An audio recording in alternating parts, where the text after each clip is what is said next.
Rain greeted runners for the last round of the On XCR series for the season, the Tan Rerlays. The Premier Men raced 6 legs of the just under 4 kilometre course.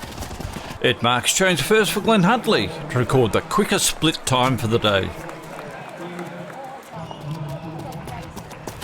Bendigo, Knox and Western Athletics next.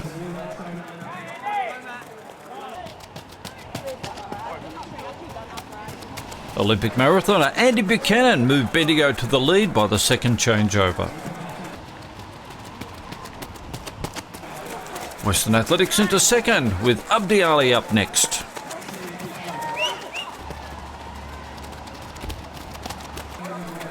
The Hunters now third. Logan Tickle to Archie Reid for Bendigo.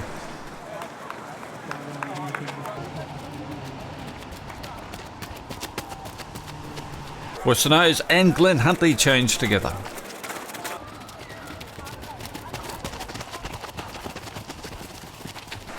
Into the second last changeover, Western Athletics closing in on Bendigo.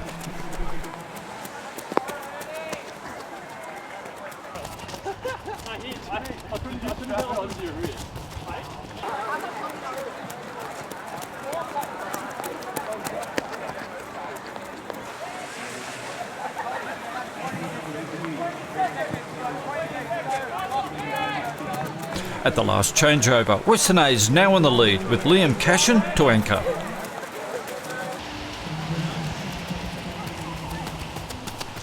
Bendigo second, Nathan Stote their last runner.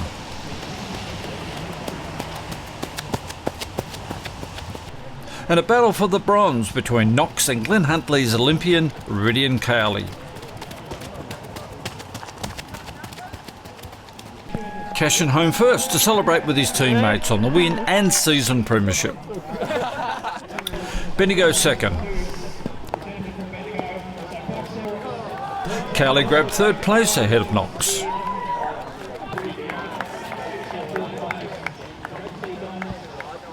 Liam Cashin, Phil Dunstan, congratulations, premiership win for Western Athletics. Liam took out the win today, but also took out the premiership. Important day for Western Athletics. Yeah, it was really good. We've been trying to win this for quite a few years now. And yeah, today we had a pretty good, strong team. Bendigo gave us a good challenge in the first half, but we finished pretty strongly and got the dub. Must feel pretty good for the club stalwarts like yourself. Yeah, it's incredible actually, and big shout out to Stu and Berkey and Dan Snyders, our coaches, our mainstream coaches, who do a lot of work with the young fellas, and they develop a culture in the club as well, which means they want to come back. And yeah, since 2018 was our first year in Premier, it's been a big build up to this year, to 2024, 6 years in the making. Now, Liam, talking about culture, you must love putting on that singlet. It's a singlet that's been worn by yourself, your mum, your dad, your sister. A lot of family connection there, and obviously a lot of pride in the club. Yeah, I think we definitely see ourselves at a family first club. Their parents and their kids come along and everybody feels a part of the club. But also, as you alluded to, Phil, that coaching structure, with Berkey, that's critical to the success of any club, isn't it? Absolutely. They make the team manager's job possible for me, because they know exactly which athletes are able to run, how fast they can run, and they feed that back to me. And so incredibly important. And they have their own cultures within that running group, and they are the nucleus of that running group, and it works very well. And like Stu's had a number of juniors that have left, and they've actually come back again because they like it.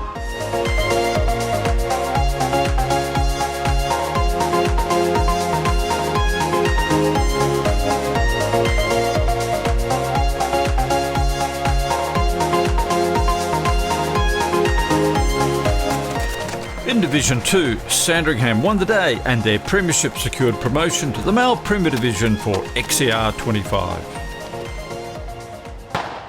The Premier Women ran 5 legs of the course. Ballarat's Catherine Dowie made the early pace. Sandringham second.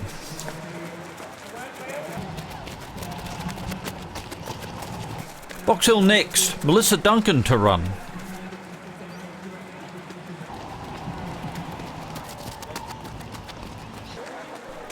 Duncan ran the quickest split for the day to move Box Hill into the lead.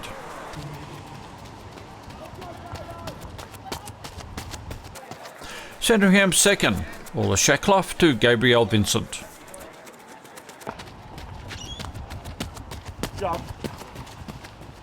Melbourne Uni now in third. Into the fourth leg and no change to the first two teams.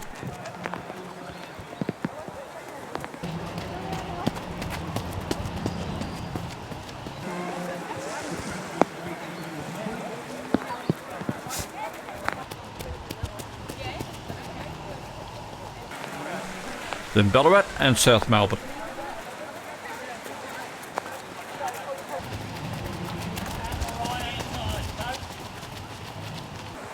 At the last change, Box Hill had increased their lead.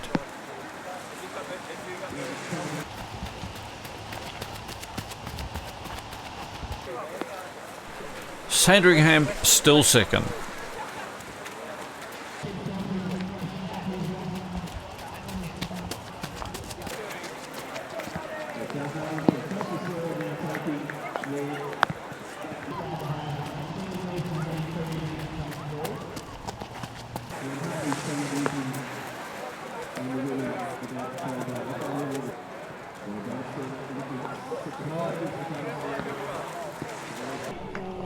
Box Hill had a big win by over a minute and a half. Sandringham was second, but that was more than enough to wrap up the season premiership. Erica Flores brought Glenn Huntley home for the bronze.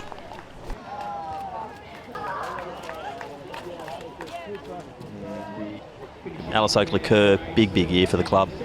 Yes, it definitely is. We're very excited. It's a huge achievement. Winning the premiership. All the girls worked really hard for it. We had heaps of girls helping out when other girls couldn't run, so we're really happy. I think that's the impressive thing about it, to see Sandringham week after week, see the girls just out there, Meg, just having a run just to do the team thing.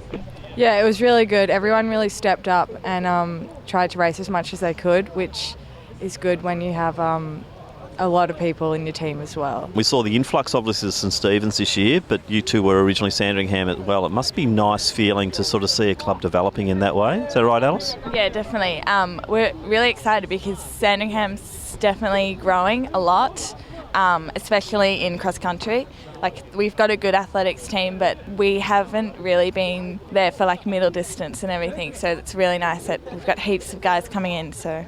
Will Garbalotti, a lot of focus on the girls, and you'd be very proud of what they've achieved in Premier. But the boys too, Division 2, you're going to Premier Division next year. Also exciting times for the men's squad. Yeah, it's really exciting. The first time the guys, and certainly myself and kind of my age, being in Div 1. So, yeah, really looking forward to next year. It was only last year, I think you were running in Division 7. Yeah, definitely Div 7. So we've come a long way thanks to St Stephen's kind of joining with Sandy. And so, yeah, it's going to be a big year next year, hopefully. Where do you see Sandy going next year? We just want to really be competitive, probably aim for a couple medals throughout the season. But, I mean, as we just saw, Western A's is so strong. So probably not going to aim to win, but who knows.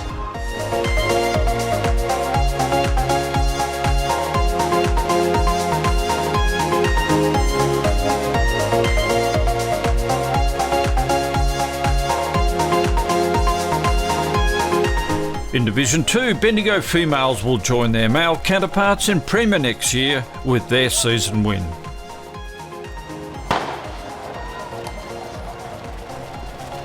For the juniors, under 20 victories to Mentone and Sandringham.